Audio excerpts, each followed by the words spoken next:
feet. And here comes Hal Stockman in a Rams S7S. Although it's not exactly the way Randy Schlitter let that airplane leave his design board. Long over 3 and waiting on the go from Jimmy Gibbs. There's the go. There's the throttle. There's the tail wheel. And Ghost is gone. So that was about 100.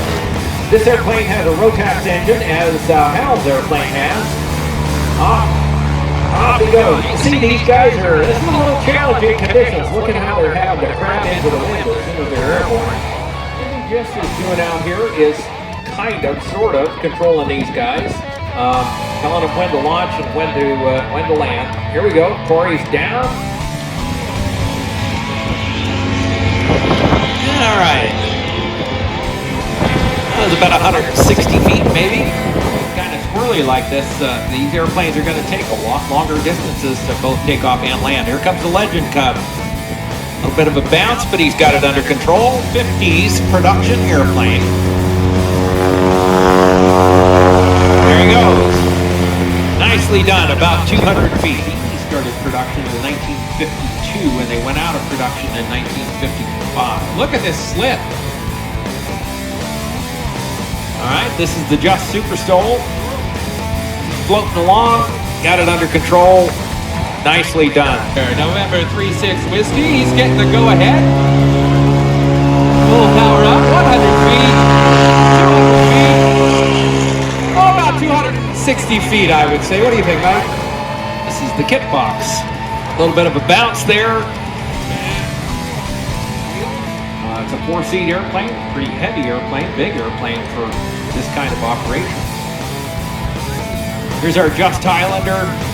Nice job, very nicely done. Your airplane. And the 206 is the workhorse, still the workhorse of the North.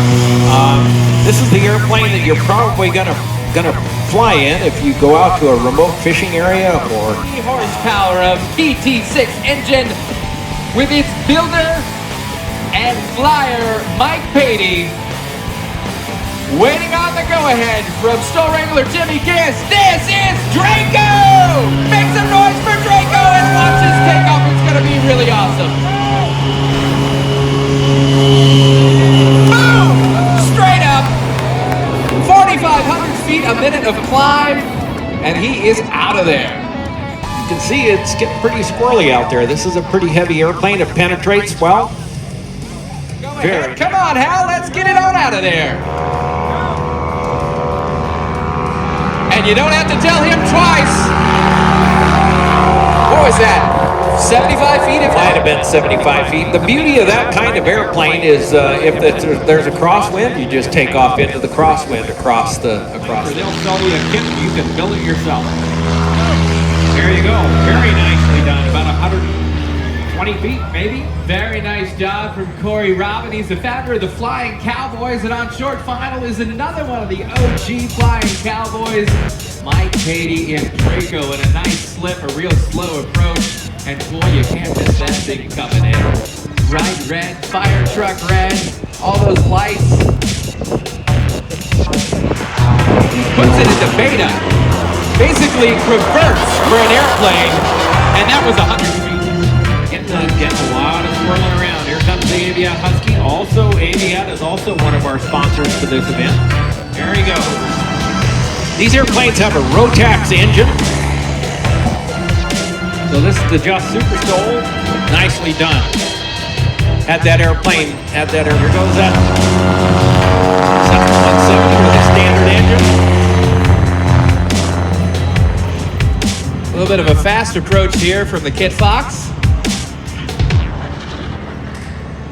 Touching down one wheel, and he's keeping that tail alive for quite some way. A nice, beautiful approach from that Cessna 170B. CC is originally from South Africa, and that's where he learned to fly. That's where he developed most of his skills. He's moved to the U.S. and is offering training now.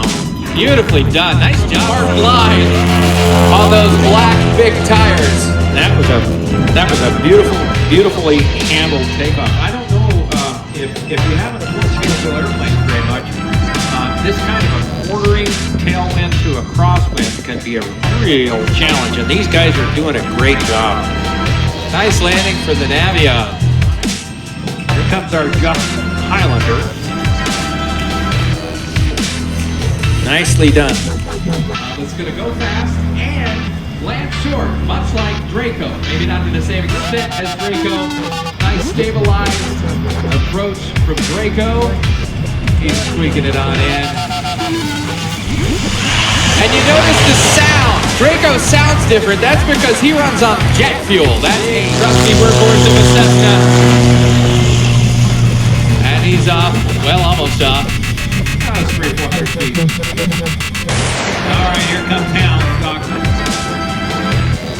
Hal's probably got one of the lighter airplanes out there because he's a very practical guy. He's a working man, so he looks at the airplane and says, does it help me fly? And if the answer is no, much like his cowl, it comes off the airplane. He's just the most practical flyer I've ever met. And he's a nice guy. Oh, super great guy.